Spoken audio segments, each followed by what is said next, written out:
Hello everyone, good morning. Welcome back to my channel Sharmi's blog. তো কেমন আছো তোমরা সবাই? আশা করছি তোমরা সকলে খুব ভালো আছো, আমিও খুব ভালো আছি। তো চলো তোমাদের সকলকে স্বাগত জানিয়ে আজকের ভিডিওটা শুরু করছি। এটা হচ্ছে 21 তারিখের ভিডিও, মানে জুলাই মাসের 21 তারিখের ভিডিও। তো ভিডিওটা আপলোড করতে করতে হয়তো কিছুদিন দেরি হয়ে যাবে, মানে কিছুদিন পরে হয়তো তোমরা এই ভিডিওটা দেখতে পাবে। তো তোমরা তো সবাই জানো যে কিছুদিন ধরে আমি আমার বাবার বাড়িতেই আছি। তো এই 22 তারিখে আমার দেওর আব্রড চলে যাবে। তো যার কারণে আমার মা বললো যে যা একবার গিয়ে দেখা করে আয়। তাই আজকে বিকেলবেলায় আমি বাড়ি চলে যাব, মানে আমি আমার শ্বশুরবাড়িতে চলে যাব। আর 20 তারিখে রাতের বেলায়, মানে গতকাল রাতের বেলায় দীঘা থেকে একজন এসেছে আমাদের পাড়ার। তো তার হাত দিয়ে আমার বাবা দুটো ইলিশ মাছ পাঠিয়েছে, আর আমি তো ইলিশ মাছ খেতে খুব ভালোবাসি। আর আমার বাবা দীঘাতে থাকেন, এটাও তোমাদের আগের ভিডিওতে আমি বলেছি, তোমরা সবাই জানো হয়তো। তো এই সিজনে আমি এখনও অবধি দীঘার ইলিশ খাইনি, যার কারণে বাবা আরও পাঠিয়েছে। আর আমার মা জামাই ষষ্ঠীর দিন আমার জন্য ইলিশ মাছ রান্না করেছিল, বাট সেই ইলিশ মাছে মানে ওই রকম টেস্ট ছিল না যেই রকম দীঘার ইলিশ মাছে থাকে।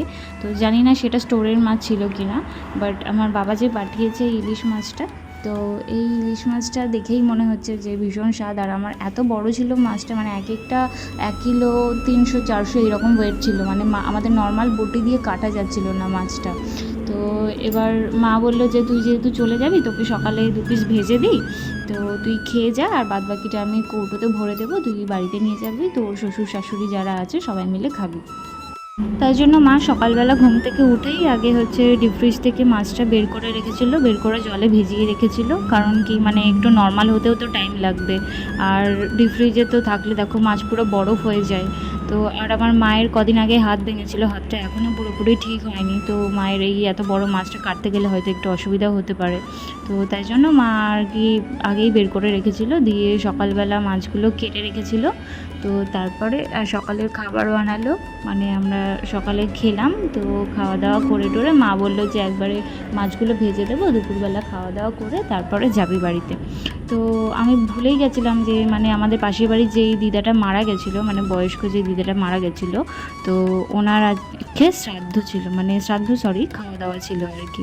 তো নর্মালি আমি শ্রাদ্ধ বাড়িতে খাই না, কিন্তু একদম পাশের বাড়ি আর নিজেদের লোক। তো মা বললো যে থাক শ্রাদ্ধতে খেয়ে তারপরে যা। আর আমার মা শ্রাদ্ধ বাড়ি খায় না, যার জন্য মা আমাকে গিফট দিয়ে পাঠিয়েছিল, আর আমি গেছিলাম ওই শ্রাদ্ধ বাড়িতে খেতে। যে দিদাটা মারা গেছে, তো উনি যখন একটু ইয়াং ছিলেন, মানে ওনার মেয়ে আছে, তো ওই মেয়েদের যা ছেলে মেয়েরা আছে তারা আগে খুব আসতো মামার বাড়িতে, মানে ওর দিদার বাড়িতে। তো তখন অনেক ছোট ছোট আমরা একসাথে খেলাধুলো করতাম। তো বহু বছর হয়ে গেছে ওদের সাথে দেখা হয় না আমার, মানে 15 বছরেরও বেশি হয়ে গেছে হয়তো যে ওদের সাথে আমার কোনো দেখা সাক্ষাৎ নেই বা কোনো যোগাযোগ নেই। তো তাই ভাবলাম ওরাও হয়তো, মানে ওরা তো আসবেই ওর দিদার যেহেতু শ্রাদ্ধ, তো যার কারণে আমি ভাবলাম যে দেখা করেই যাই, অনেক দিন দেখা হয় না তাদের সাথে। তো মাও বলল যে বিকেলবেলায় বাড়ি যাস। মা সকালবেলা লুচি আর ছোলার ডাল বানিয়েছিল। অনেক দিন মায়ের হাতে লুচি আর ছোলার ডাল খাই না, আর শুধু মায়ের হাতে বলে না, লুচিও অনেক দিন হয়ে গেছে খাওয়া হয় না, মানে তেলে ভাজাটা একটু বেশি ইগনোর করা হয়। তো তাই জন্য মাকে বললাম যে মা আজকে একটু লুচি আর ছোলার ডাল রান্না করো, সকালে খাই। তো মা সকালবেলায় লুচি আর ছোলার ডাল রান্না করেছে। তো আমার কাকার মেয়েও আমাদের বাড়িতে আছে, মানে আমার যে বোন আর কি সবসময় আমাকে ভিডিও করে দেয়, ও তো এমনিই আমার মায়ের সাথে থাকে বেশি। তো ও আমি আর মা আগে সকালের ব্রেকফাস্টটা করে নিলাম, তারপরে মা যাবে ইলিশ মাছটা ভাজতে।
আর এই দেখো আমার মায়ের ইলিশ মাছ ভাজাও শেষ, আর আমার ভাত নিয়ে বসাও শুরু। মানে গরম গরম ভাতে ইলিশ মাছ আর ইলিশ মাছের তেল আর একটা কাঁচা লঙ্কা হলে আর কি চাই। আমি তো ভীষণ ভালোবাসি খেতে।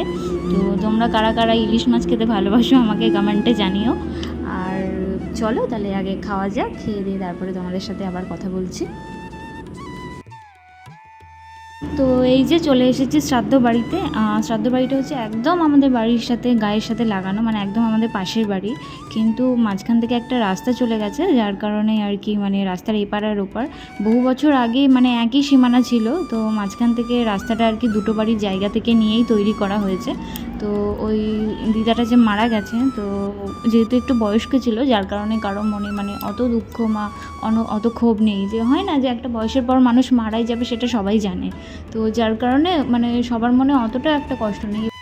আর আমার মা তো শ্রাদ্ধ বাড়িতে খায় না, যার কারণে মা আসেনি। তো সামনে আমার কাকি আর আমার পাশের বাড়ির একটা বোন, আর আমার পাশে বসেছে আমার কাকার মেয়ে, মানে যেই কাকিটা আমাদের টেবিলে বসেছে ওনারই মেয়ে আর কি।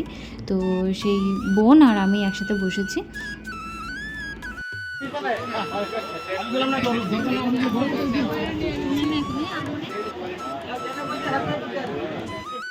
আর জানো তো অনেক শ্রাদ্ধ বাড়িতে মানে খাওয়া দাওয়া করে কেমন একটা পেট ভার হয়ে থাকে, বা অনেক শ্রাদ্ধ বাড়িতে খেলে দেখবে অনেকের শরীরও ভালো থাকে না। কিন্তু এই শ্রাদ্ধ বাড়িতে মানে আমরা যে খাওয়া দাওয়া করেছিলাম সব কিছু ভালো ছিল। নর্মালি ফার্স্টে যেরকম কোনো শ্রাদ্ধ বাড়িতে দই চিড়ে দেয়, তো এরকম দই চিড়ে দিয়ে স্টার্ট করেছিল। তারপরে ভাত, শাক, ডাল, শুক্তো, তারপরে কাতলা মাছ, চাটনি, পাঁপড়, দই, মিষ্টি এগুলো দিয়েছিল। তো প্রত্যেকটা খাবার ভীষণ টেস্ট ছিল আর ভীষণ ভালো ছিল, মানে সবাই বলেছে যে। আর উনি যেদিন মারা গেছেন সেদিন রথের দিন ছিল, মানে রথযাত্রা ছিল, সেদিনই উনি যাত্রা করেছেন। তো সবাই বলছেন যে খুব ভালো একটা দিনে উনি মারা গেছেন। তো এটাও খুব ভালো। আর উনি কাউকে ভোগাননি, মানে উনি বিছানায় পড়ে যে কাউকে ভুগিয়েছেন তাও না, মানে হঠাৎ মারা গেছেন।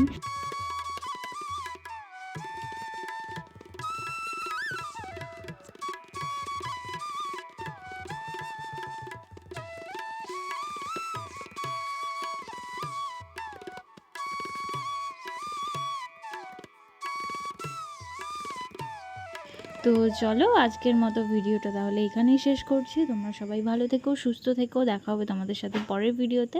তো এখনের মতো টাটা।